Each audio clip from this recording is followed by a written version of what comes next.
नमस्कार दोस्तों, स्वागत है आप सभी का अदिति की वाणी यूट्यूब चैनल में। दोस्तों, आज की कहानी मुझे उत्तर प्रदेश के उन्नाव शहर के रहने वाले सत्यम मिश्रा जी ने भेजी है। तो चलिए शुरू करते हैं आज की ये कहानी। ये घटना सन 1997 की है। दिल्ली महानगर के आनंद विहार के मुख्य राजधानी मार्ग पर घटी थी ये भयानक और रहस्यमयी घटना। शाम के करीब 5 बज रहे थे उस वक्त। वाहनों से खचाखच भरी रोड पर चारों ओर अफरा तफरी और शोरगुल का माहौल था। लोगों में भगदड़ मच गई थी। इसका कारण ये था कि उस वक्त वहाँ पर एक बहुत ही भीषण एक्सीडेंट हुआ था। ये एक्सीडेंट एक ट्रक और कार की टक्कर से हुआ था और ठीक उसी समय लोगों को वहाँ 2 लाशें पड़ी नजर आई। इनमें से एक लाश कार के मालिक की थी और दूसरी कार के ड्राइवर की। लाशों के इर्द गिर्द खून जमा पड़ा था। नीले रंग की वो कार भी ट्रक के नीचे आकर दब चुकी थी। मृतक के जिस्म पर चमकता हुआ काले रंग का कोट पहने रखा था और पैरों में पॉलिश से चमकते मजबूत जूते थे। चेहरा क्लीन शेव्ड था। उसका कसा हुआ गठीला जिस्म बता रहा था कि वो अच्छा खासा तंदुरुस्त नौजवान था, पर उसकी उम्र किसी मायने में 45 वर्ष से कम ना होगी। उसके हाथों में महंगी गोल्डन वॉच और 4 उंगलियों में सोने की रिंग पहन रखी थी। ये कार का मालिक था। कार के ड्राइवर की दबी कुचली लाश कार के अगले हिस्से में बुरी तरह से दबी पड़ी थी। खून जाने उसके जिस्म के किन किन हिस्सों से निकलकर नीचे जमीन को लाल कर रहा था। मामला पुलिस का था, इसलिए किसी जिम्मेदार व्यक्ति ने 100 नंबर डायल करके पुलिस को इत्तला कर दी थी। अभी करीब 20 मिनट ही गुजरे होंगे। पुलिस मौकाए वारदात पर पहुंच गई थी। लोगों ने उन दोनों लाशों को चारों ओर से घेर रखा था। पुलिस को देखकर भीड़ थोड़ी कम होने लगी। पुलिस दल ने अपनी जांच शुरू कर दी। कार मालिक के पास से मिली आईडी से पता चला कि वो दिल्ली का एक मशहूर बिजनेसमैन रतन लाल है और उसके साथ में उसका ड्राइवर प्रकाश था। रतन लाल अपनी फैमिली से मिलने जा रहे थे जो इस वक्त मुंबई में थी, पर उससे पहले ही ये दुर्घटना घट गई जिसमें उनकी जान चली गई। पुलिस ऑफिसर इंस्पेक्टर कांबले ने लाश को पोस्टमार्टम के लिए भिजवा दिया। आसपास मौजूद भीड़ से लगभग प्रत्येक व्यक्ति से पूछताछ की गई तो सबने एक ही बात बताई कि गलती इस ट्रक के ड्राइवर की ही थी। ऐसा लग रहा था कि इसने जानबूझकर ही ये एक्सीडेंट किया है। इसके बाद कांबले ने उस ट्रक के ड्राइवर को भी अरेस्ट कर लिया, जिसे दुर्घटना के बाद लोगों की भीड़ ने पकड़ रखा था। पर लोगों ने बताया कि आमतौर पर एक्सीडेंट के बाद हर ड्राइवर भागने की कोशिश करता है, पर इस ट्रक ड्राइवर ने भागने की कोई कोशिश करी ही नहीं। वो ट्रक ड्राइवर भी कुछ अजीब सा था। लगभग 35 वर्ष के आसपास का होगा। सांवला लंबा चेहरा, घने लंबे बाल और कंजी आंखें। वो हर एक चीज को घूर घूर कर देख रहा था। उसके बात करने का ढंग भी सबसे अजीब था। इंस्पेक्टर कांबले इस खूनी को पुलिस स्टेशन ले आए। इस दौरान इसके माथे पर एक शिकन भी नहीं आई थी। वहां पे टॉर्चर रूम में कांबले ने उसे कड़क कर पूछा, नाम क्या है तेरा? वो कुछ ना बोला। होठों पर मानो ताले पड़ गए हो। ये देखकर कांबले का पारा 7वें आसमान पर चढ़ गया था। उसने फिर गुर्रा कर पूछा, बता क्या नाम है तेरा? आसिम। वो कांबले को भयानक अंदाज में घुरकर दांत पीसते हुए बोला। इंस्पेक्टर कांबले ने उससे पुनः कड़क कर पूछा, क्यों मारा उसे? तेरा दुश्मन था वो। उसने चुप्पी साध ली थी, कुछ भी ना बोला वो। इस बार तो और भी उग्र हो गया था इंस्पेक्टर कांबले। उसने अपने हाथों में पकड़ा हुआ डंडा आसिम के चेहरे पर मारा, पर जैसे कुछ प्रभाव ही ना पड़ा हो आसिम पर। वो लगातार उसे घूरता रहा। उसकी आंखों में एक अजीब सी हैवानियत दिख रही थी कांबले को। एक पल तो इंस्पेक्टर कांबले भी चौंक गया, पर अगले ही पल वो संभला। ड्राइविंग लाइसेंस और ट्रक के बाकी के कागजात कहाँ हैं तेरे? इंस्पेक्टर कांबले ने पुनः प्रश्न किया। घर में। और साले, कहाँ है तेरा आशियाना? अगला प्रश्न कांबले ने पूछा। और फिर आसिम का हाथ उसकी जेब में गया और जब वापस बाहर आया तो उसके हाथ में एक नीले रंग का जेल पेन था। उसने उस पेन से पास रखे एक कागज पर अपने घर का पता लिख दिया और वो कागज इंस्पेक्टर कांबले को पकड़ाया। कागज पकड़ते वक्त कांबले का हाथ आसिम के हाथ से टच हुआ तो उसने झटके से पीछे हटा लिया। वो हाथ किसी बर्फ के समान ही ठंडा था। इतनी गर्मी में किसी का हाथ बर्फ से भी ज्यादा ठंडा होना बेहद आश्चर्य की बात थी, पर हो सकता है कि आसिम की हालत ठीक ना हो, इसलिए उसके हाथ इतने ठंडे हैं। यही सोचकर इंस्पेक्टर कांबले ने इस बात पर कोई विशेष ध्यान नहीं दिया। कांबले ने वो कागज पढ़ा। 5/A प्रेम अपार्टमेंट, निर्मल कॉलोनी, दिल्ली। ये राइटिंग थोड़ी टेढ़ी मेढ़ी लिखी गई थी, पर समझ में आ रही थी। तभी इंस्पेक्टर कांबले की नज़र आसिम के माथे पर पड़ी।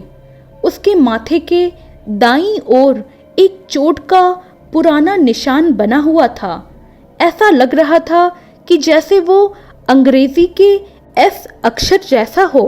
आसिम लगातार इंस्पेक्टर कांबले को भयानक अंदाज में घूरता रहा और जब कांबले लॉकअप से बाहर निकल रहा था तो उसने देखा कि आसिम उसे मुस्कुराते हुए देख रहा था। उसके इस रूप को देखकर कांबले के दिल में अनजाने खौफ की ठंडी ठंडी लहर उठने लगी। इसके बाद पुलिस दल आसिम के घर की ओर रवाना हो गई।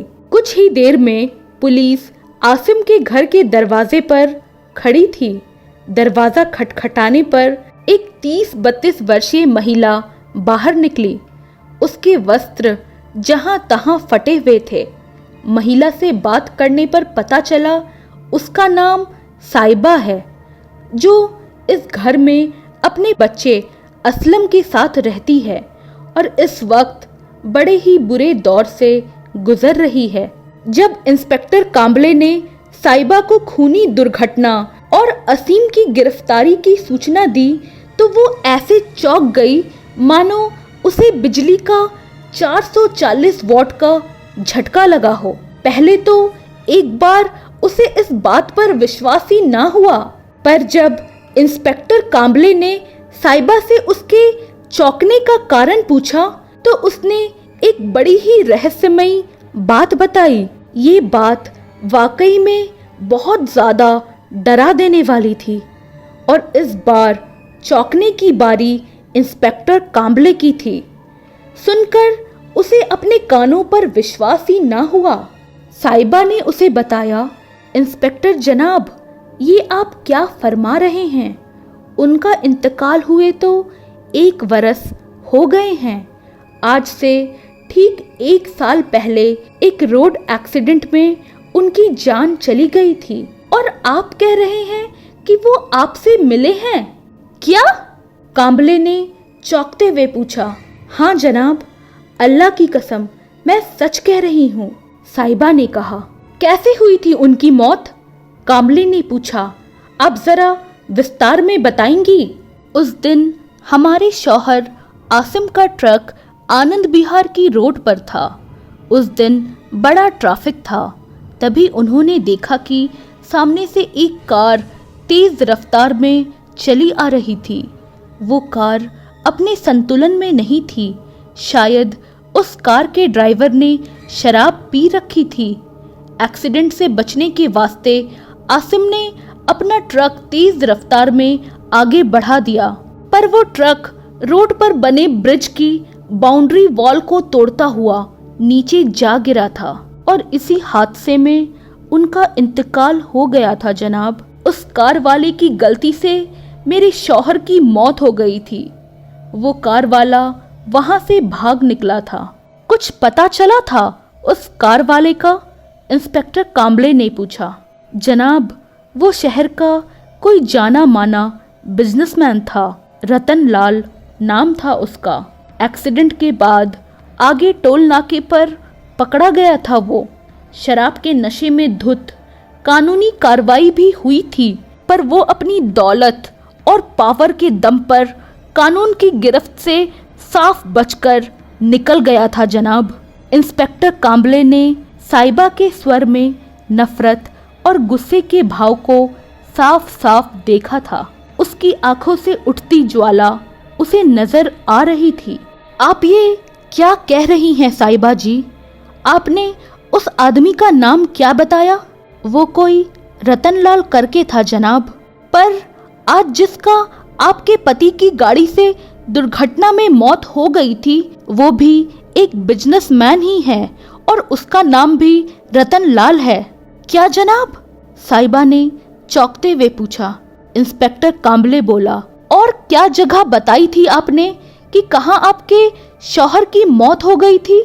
जनाब, वो आनंद विहार वाली रोड पर ही हुई थी उनकी मौत। वो खौफनाक जगह मैं कभी भूल ही नहीं सकती। ओह, इंस्पेक्टर कांबले का दिमाग पूरी तरह घूम गया था। ये तो वही जगह है जहां आज रतनलाल की मौत हुई है, एक्सीडेंट में, जो आसिम ने किया है। पर क्या वो शख्स वाकई में आसिम ही था? ये बात एक उलझी हुई पहेली बन चुकी थी इंस्पेक्टर कांबले के लिए।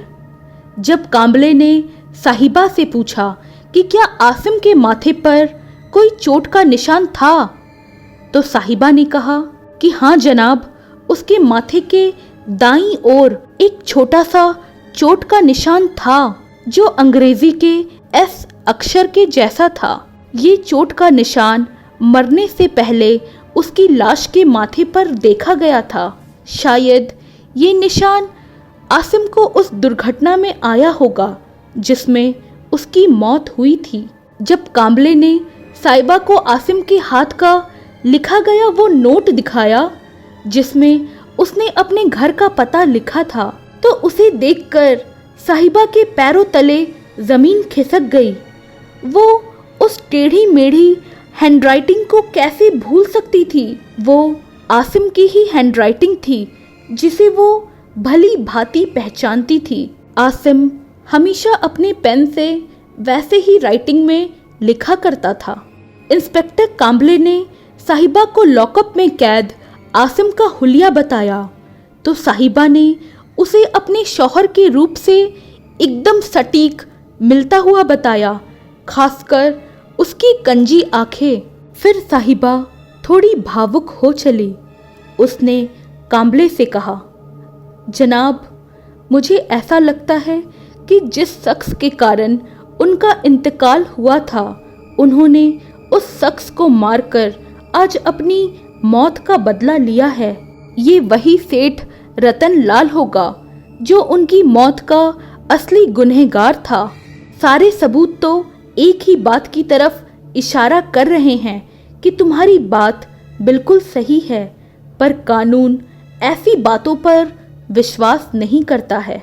इंस्पेक्टर कांबले को अभी भी विश्वास नहीं हो पा रहा था कि जो इंसान मर चुका है वो वापस कैसे आ सकता है इस दुनिया में। ये सवाल किसी जहरीले सांप की तरह इंस्पेक्टर कांबले के दिमाग में अपना जहर उगल रहा था। जनाब, आपने कहा है कि आपने उन्हें गिरफ्तार किया है, साहिबा सिफारिशी अंदाज में बोली। तो क्या मैं एक बार पुलिस स्टेशन में उनसे मिल सकती हूँ? हाँ हाँ ज़रूर, इस समय वो लॉकअप में ही कैद है, उत्तेजित होते हुए इंस्पेक्टर कांबले बोला। और फिर साइबा पुलिस वालों के साथ पुलिस स्टेशन जाने के लिए निकल पड़ी। कुछ ही देर में वो पुलिस स्टेशन में पहुंच गई। पुलिस स्टेशन पर पहुंचकर एक और रहस्यमयी घटना घटी। वहां पर पता चला कि लॉकअप में कैद आसिम अपने आप जाने कहां गायब हो गया। इसका तो एक ही मतलब था, वो आसिम की भटकती हुई रूह थी। बस उस लॉकअप में उसकी एक घड़ी मिली जिसे साइबा ने एक पल की देरी लगाए बिना पहचान लिया था। उसकी आंखों से आंसू झलक आए। ये उन्हीं का घड़ी है जनाब, मैंने ही हमारी मैरिज एनिवर्सरी पर उन्हें तोहफे के तौर पर दी थी। मैं आज बेहद खुश हूँ क्योंकि मेरे शौहर ने अपनी मौत का बदला ले लिया है। एक अरसे से उनकी रूह गुमनामी के अंधेरे में भटक रही थी, पर अब उन्हें इस योनि से निजात मिल जाएगी। इंसान जो गुनाह करता है उसे उसका अंजाम भी इसी धरती पर भोगना पड़ता है। जिस शख्स के कारण मेरे निर्दोष शौहर की जान गई थी, आज उन्हें अपनी जान से हाथ धोना ही पड़ा। अब मेरे शौहर को जिंदगी और मौत के इस दौराहे की गिरफ्त से आज़ादी मिल ही गई होगी जनाब। कहते कहते आंसुओं में डूबी उसकी आंखें बंद होती चली गई और अगले ही पल साइबा निढाल होकर जमीन पर गिर पड़ी। सभी के लिए ये एक बहुत ही आश्चर्य घटना थी। आज भी ये बात सभी के लिए एक राज है कि जो व्यक्ति मर चुका था वो अपना इंतकाम लेने वापस कैसे आया। ये एक राज है, एक रहस्य है। तो दोस्तों, कैसी लगी आपको आज की ये कहानी? मुझे कमेंट कर ज़रूर बताइएगा। और दोस्तों, अगर आपको मेरी कहानियाँ पसंद आ रही हैं तो प्लीज़ दोस्तों मेरी कहानियों को शेयर करना बिल्कुल मत भूलें। दोस्तों, अगर आप मेरी कहानियों को शेयर करेंगे तो कहानी पर थोड़े अच्छे व्यूज़ आएंगे। तो दोस्तों प्लीज़ मेरी कहानियों को शेयर कर दिया कीजिएगा ना। तो चलिए शुरू करते हैं आज की दूसरी कहानी। दोस्तों, आज की कहानी मुझे विक्रम जी ने भेजी है। आज मैं ये कहानी आपको उन्हीं के माध्यम से सुनाऊंगी। ये कहानी एक सत्य घटना पर आधारित है। मेरा नाम विक्रम है और मैं राजस्थान का रहने वाला हूँ। मैं अपने काम के सिलसिले में भोपाल आया था और वहाँ मैं एक भाड़े का घर ढूंढ रहा था ताकि मैं आराम से अपना काम कर सकूं और सुकून से रह सकूं। पर अभी फ़िलहाल कुछ दिनों से मैं अपने चाचा के घर रुका हुआ था। मैंने अपने ऑफिस के कुछ लोगों से कह रखा था कि भाई, अगर कोई ऑफिस के आसपास कोई घर मिले तो दिलवा दो या बता दो। मेरे ऑफिस में मेरे साथ काम करने वाले और मेरे सबसे करीबी मित्र थे शर्मा जी, जो उम्र में तो मुझसे काफ़ी बड़े थे, पर हम दोनों की काफ़ी अच्छी बनती थी। एक दिन मैं ऑफिस पहुंचते ही शर्मा जी को देखते ही पूछता हूँ, क्या शर्मा जी, आपने अभी तक मेरे लिए घर नहीं ढूंढा? बताइए तो कब तक रहूं मैं अपने चाचा के घर? मैं थोड़ा उदास होते हुए या कहो तो थोड़ा रूठते हुए उनसे बोला। मेरी बात सुनते ही शर्मा जी बोले, यहाँ ऑफिस से कुछ 1 किलोमीटर की दूरी पर ही एक 2 मंजिला घर है जिसमें बस एक पति पत्नी ही रहते हैं और वे लोग अपने घर के लिए कोई भाड़ेदार भी ढूंढ रहे हैं। पर मैंने कुछ आसपास के लोगों से सुना है कि उनके घर में कुछ तो गड़बड़ है। कोई ऊपरी भूत प्रेत का चक्कर है शायद। ये सुनते ही मेरी हंसी छूट गई और मैंने हंसते हुए ही शर्मा जी से पूछा, क्या शर्मा जी, भूत प्रेत ये सब क्या होते हैं और वो भी उनके घर पर हैं। वाह! तो शर्मा जी थोड़ा खींचते हुए बोले, ये सब तो मुझे पता नहीं, बस मैंने जो सब सुना तुम्हें साफ साफ बता दिया। बाकी तुम समझदार हो, सोच समझकर फैसला कर लो कि तुम्हें वहाँ रहना भी है या नहीं। हाँ शर्मा जी, थैंक यू आपका, जो आपने पहले ही मुझे सब कुछ बता दिया और मैंने फैसला भी कर लिया है। शर्मा जी, मैं अपने रिश्तेदारों के घर अब और नहीं रह सकता। मैं आज शाम ही जाकर उन लोगों से मिलकर घर फाइनल कर लूँगा और आप मेरी बिल्कुल चिंता ना करें। मेरे बाबा एक पंडित है और बचपन से उनके साथ रह रहकर मैंने भी भूत भगाना सीख लिया है, तो मैं सब संभाल लूँगा, आप बेफिक्र रहें। ठीक है, शर्मा जी ने कहा। हमारी बात खत्म होने के बाद मैं और शर्मा जी दोनों अपने अपने काम में लग गए। कुछ वक्त बाद मैं ऑफिस से थोड़ा जल्दी निकलकर घर देखने के लिए चला आया। ये घर किसी राकेश मलिक का था। दरवाजे पर बड़े बड़े अक्षरों में लिखा था। मैंने जैसे ही घर की बेल बजाई तो एक 40 से 45 की उम्र की औरत ने दरवाज़ा खोला। मैंने उन्हें नमस्ते करते हुए अपना परिचय दिया और यहाँ आने का मकसद बताया, तो उन्होंने बड़े ही आदर के साथ मुझे अंदर बुलाया और एक कमरे की ओर आने का इशारा किया। मैं उनके पीछे पीछे ही कमरे के अंदर आ गया और एक कुर्सी में जाकर बैठ गया।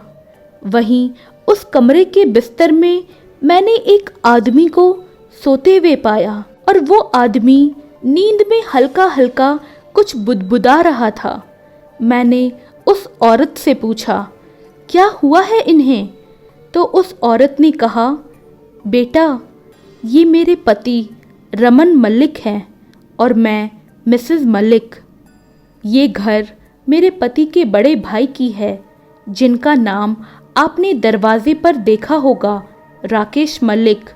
उनकी 10 साल पहले मृत्यु हो गई है और तब से बस हम ही इस पूरे घर में रहते हैं। पर जब से इनके भाई की मृत्यु हुई है, तब से तो लगता है हमारी जिंदगी की खुशियां भी खत्म हो गई है और मेरे पति तब से बिस्तर में पड़ गए हैं और हमारा एक बेटा भी था, जिसे मरे हुए भी आज 9 साल हो गए हैं। ना जाने किसकी नज़र लग गई हमारी खुशियों को। कहते हुए वे थोड़ा भावुक हो गई। माफ़ करना बेटा, मैं ये सब तुम्हें बताने लगी। तुम ऊपर वाली मंजिल में आराम से रह सकते हो। पहले हम वहीं रहते थे। 2 कमरे हैं ऊपर, एक बाथरूम है और एक किचन है, और अगर कुछ भी दिक्कत होगी तो मैं यहाँ हूँ नीचे। घर के बारे में सुनते ही मैं बिल्कुल खुश हो गया और मैंने उनसे कहा, क्या मैं ऊपर जाकर देख सकता हूँ? तो मिसेस मलिक ने कहा, हाँ बेटा, बिल्कुल जाओ, जाकर देख लो। मैं जल्दी से उठा और भागकर ऊपर देखने चला गया। घर काफ़ी अच्छा था और रेंट भी कम ही था। मुझे नहीं लगता इससे अच्छा घर मुझे मिल सकता है। मैं मन ही मन सोचने लगा और फिर मैं नीचे आ गया और मिसेस मलिक से बात करके मैंने घर फाइनल कर लिया और आज ही इस घर में शिफ्ट होने की बात भी मैंने उनसे कही। तो वे भी बोली, ठीक है बेटा, आपको जब आना है आप आ सकते हो। मैं मिसेस मलिक के घर से निकलकर अपने चाचा के घर की ओर गया और घर पहुंचते ही मैंने चाचा से कहा, मुझे घर मिल गया है चाचा जी, मैं आज ही यहाँ से चला जाता हूँ। तो चाचा ने कहा, ठीक है, और फिर मैं अपने कमरे की ओर बढ़कर पैकिंग करने लगा। पर जब मैं अपनी पैकिंग कर रहा था तो मुझे याद आया कि जब मैं मिसेस मलिक के घर पर था तब उनके कमरे से मुझे एक अलग सी गंध आ रही थी। मैं उस वक्त घर देखने में इतना उत्सुक था कि मैंने इस बात पर बिल्कुल भी ध्यान नहीं दिया। क्या शर्मा जी ने जो कहा था वो सच है कि उनके घर भूत है? ये सब मैं मन ही मन सोच रहा था और अपनी पैकिंग कर रहा था। फिर एक पल के लिए मैं बैठ गया और सोचने लगा, क्या सच में भूत होते हैं क्या? खैर छोड़ो, जो होगा देखा जाएगा। पर यहाँ चाचा के घर पर मैं अब और नहीं रुक सकता। ये सोचकर मैं सामान लेकर कमरे से बाहर आया और चाचा चाची के पैर छूकर घर से निकल गया। कुछ 15 मिनट बाद मैं मिसेस मलिक के घर पहुंच गया था और अपना सामान लेकर ऊपर कमरे में आ गया। आज मैं बहुत खुश था अपना अलग घर पाकर, और वो भी इतना सुंदर घर।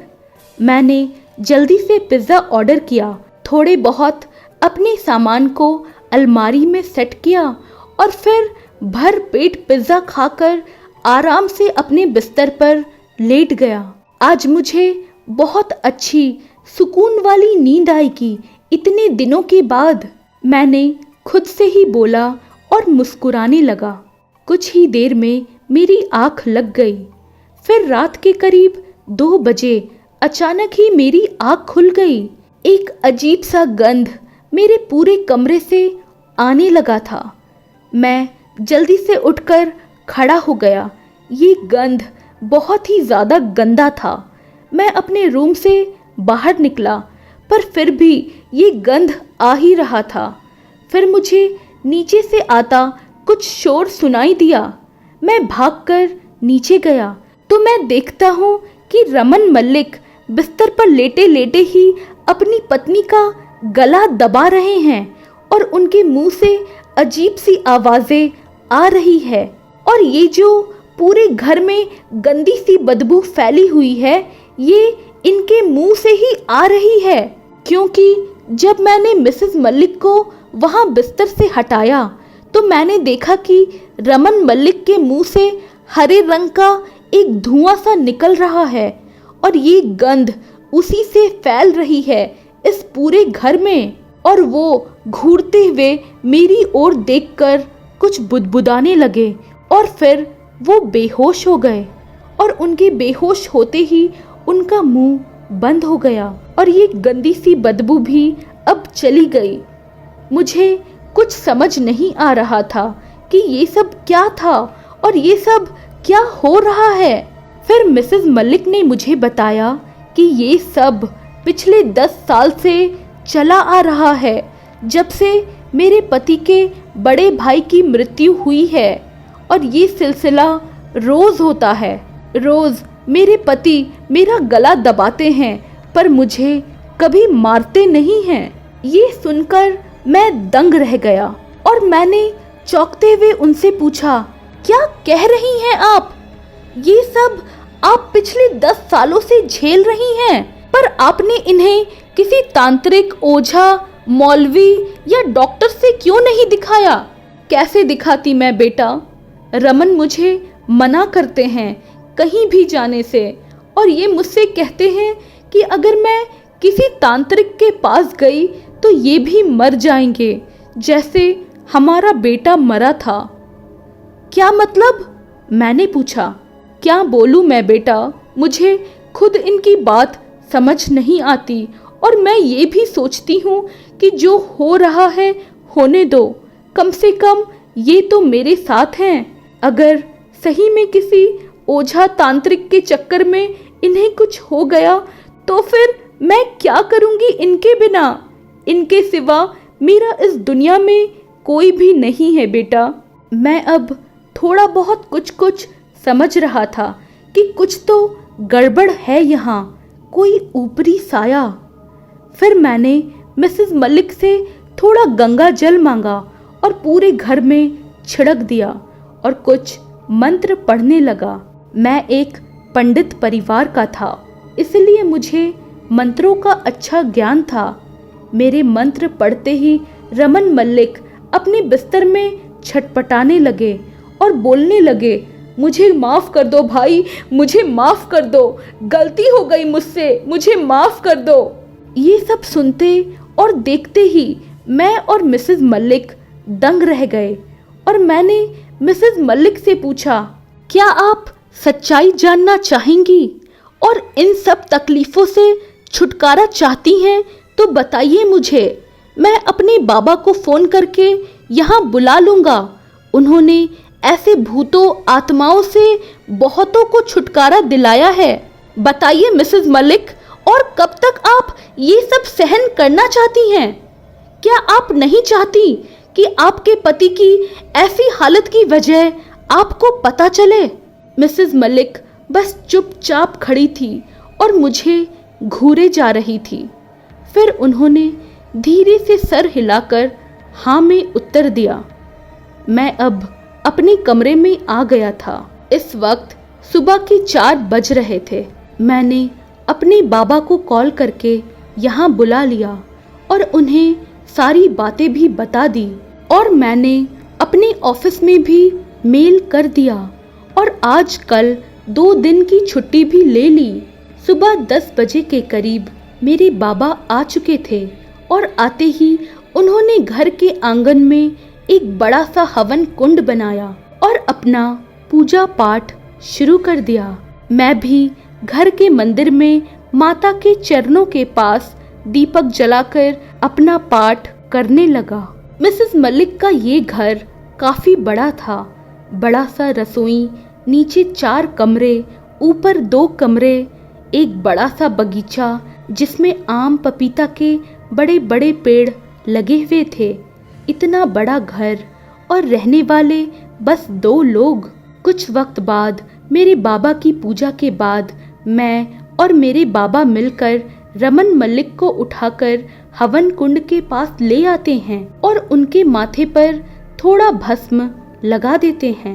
रमन पूरा छटपटाने लगते हैं और चीखने लगते हैं, छोड़ो छोड़ो छोड़ो मुझे, छोड़ो मुझे, ये सब क्या कर रहे हो तुम लोग, बंद करो ये सब। पर मेरे बाबा उनकी एक बात नहीं सुनते हैं और उनके हाथ में मंत्रों का एक धागा कसकर बांध देते हैं और मुट्ठी भर भस्म उनके ऊपर छिड़क देते हैं और जोर जोर से कहने लगते हैं, प्रकट हो, प्रकट हो, क्या चाहते हो तुम दुष्ट आत्मा? क्यों इस भले इंसान के शरीर में कब्जा करके बैठे हो?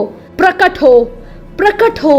और फिर कुछ ही पलों में एक गंध फिर से आने लगती है। ये एक बहुत ही गंदी सी बदबू है जो सड़े हुए मांस से आती है।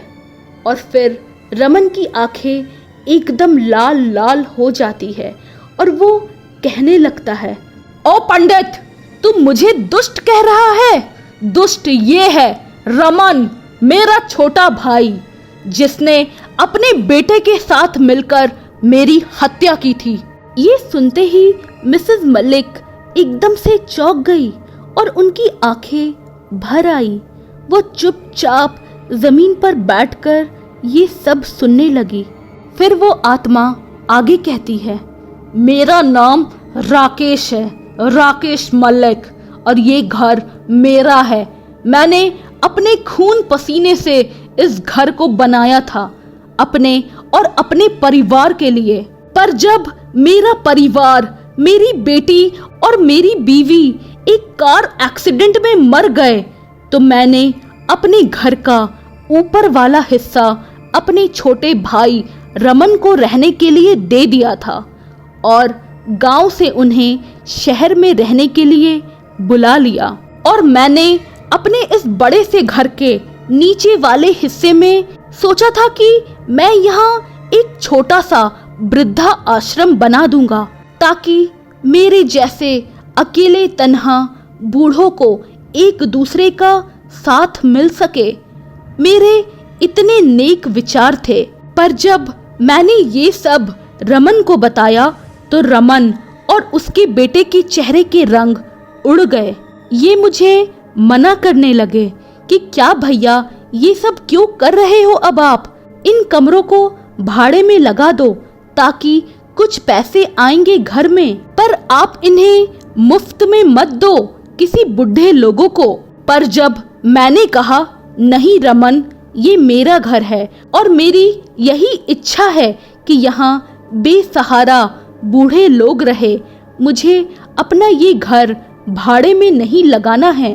तो रमन मेरा गला दबाने लगा और गला दबाते हुए वे कहता है, ये घर तेरा था भाई, पर अब ये मेरा और मेरे बेटे का है और यहाँ अब वही होगा जो हम बाप बेटे चाहेंगे। और फिर रमन के बेटे ने मेरे सर पर जोर से मारकर मुझे मौत की नींद सुला दी और मेरी लाश मेरे ही बगीचे में इन दोनों बाप बेटों ने मिलकर दफन कर दी। इस वक्त रमन की बीबी अपने मायके में थी, इसलिए इन सब चीजों के बारे में उसे कुछ नहीं पता है और वो अब तक इसी वजह से जिंदा भी है क्योंकि वो बेकसूर है।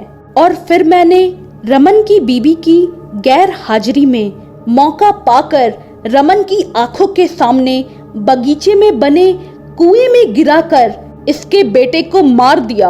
ये चीखता रहा पर ये कुछ कर नहीं पाया और आज तक हर रोज मैं इसे हर रात ऐसे ही तड़पाता हूँ।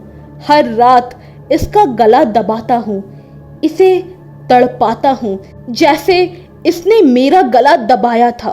पर मैं इसे मारता नहीं हूँ क्योंकि मैं इसे हर रोज तड़पते हुए देखना चाहता हूँ। ये कहते हुए राकेश मलिक की आत्मा ने अपनी बात खत्म की। फिर मेरे बाबा कहते हैं, मैं मानता हूँ कि तुम एक बहुत ही भले इंसान थे, पर अब जो सब तुमने किया है वो काफी है। 10 साल से तुम अपने इस छोटे भाई को तड़पा रहे हो और साथ ही बेचारी इसकी निर्दोष बीबी भी रोज ये सब झेल रही है। अब तुम यहाँ से चले जाओ, मैं तुम्हारा अंतिम संस्कार नियम अनुसार कर दूंगा। तो राकेश चीखते हुए कहता है, नहीं, मैं नहीं जाऊंगा। मैं इसे इतनी आसानी से माफ नहीं कर सकता हूँ। इस कमीने धोखेबाज की वजह से मेरी आखिरी इच्छा अधूरी रह गई है। तब मैं बीच में आते हुए कहता हूँ कि आप फिक्र ना करें राकेश जी, आपकी इच्छा मैं पूरी कर दूंगा। आपका सपना था ना कि यहाँ एक वृद्धा आश्रम बने, तो यहाँ एक वृद्धा आश्रम जरूर बनेगा। मेरा वादा है आपसे। पर अब आप इस दुनिया से चले जाइए। ये सुनते ही राकेश की आत्मा ने थोड़ा सुकून से कहा, ठीक है, अब जब मेरी इच्छा पूरी हो जाएगी तो मैं चला जाऊंगा। कुछ वक्त बाद वो गंदी सी बदबू अब उस घर से चली गई थी। मिसेस मलिक रमन के पास आते हुए बोलती है, आप एक खूनी हो, एक लालची इंसान। जिस भाई ने रहने के लिए हमें घर दिया, आपने उसकी ही जान ले ली। आपकी वजह से मेरा बेटा भी एक लालची इंसान बन गया और उसने खून कर दिया। छी, आज मुझे घिन आ रही है आपको देखकर। ये सब कहकर मिसेस मलिक अपने किचन में चली गई और वहां से एक फावड़ा निकालकर विक्रम को देते हुए कहती है, बेटा, अब हमें भाई साहब को मुक्ति दिलानी होगी। बहुत ज़्यादा गलत हुआ है उनके साथ। मैंने हाँ में सर हिलाते हुए कहा, मैं अभी आता हूँ। और फिर मैं घर के पास से 2 मजदूर को अपने साथ लेकर आता हूँ और वे लोग ज़मीन खोदने लगते हैं ताकि वे राकेश जी की लाश को बाहर निकाल सके और उनका अच्छे से अंतिम संस्कार हो सके। जब ज़मीन आधे से ज़्यादा खुद चुकी थी तब रमन भी वहाँ आकर बैठ जाते हैं। आज वे अपने गुनाहों के लिए काफ़ी शर्मिंदा थे। वो वहाँ से हाथ जोड़कर घर से निकल जाते हैं और पुलिस चौकी जाकर अपना गुनाह कबूल कर लेते हैं। और इधर मेरे बाबा राकेश जी का अंतिम संस्कार करके वापस घर लौट जाते हैं और अब बस मैं और मिसेस मलिक बचे थे उस घर में। हम दोनों ने मिलकर इस घर को एक नया रूप दिया और घर के बाहर बड़े अक्षरों में लिखवा दिया, राकेश मलिक वृद्धा आश्रम। और आज इस आश्रम को कई साल हो चुके हैं और आज यहाँ 14 वृद्ध लोग हैं। राकेश जी की आत्मा आज खुश हो रही होगी। तो दोस्तों, कैसी लगी आपको आज की ये कहानी, मुझे कमेंट कर ज़रूर बताइएगा। और दोस्तों, मेरे चैनल को सब्सक्राइब करना बिल्कुल ना भूलें और मेरी कहानियों को लाइक और शेयर ज़रूर कर दें। Thank you.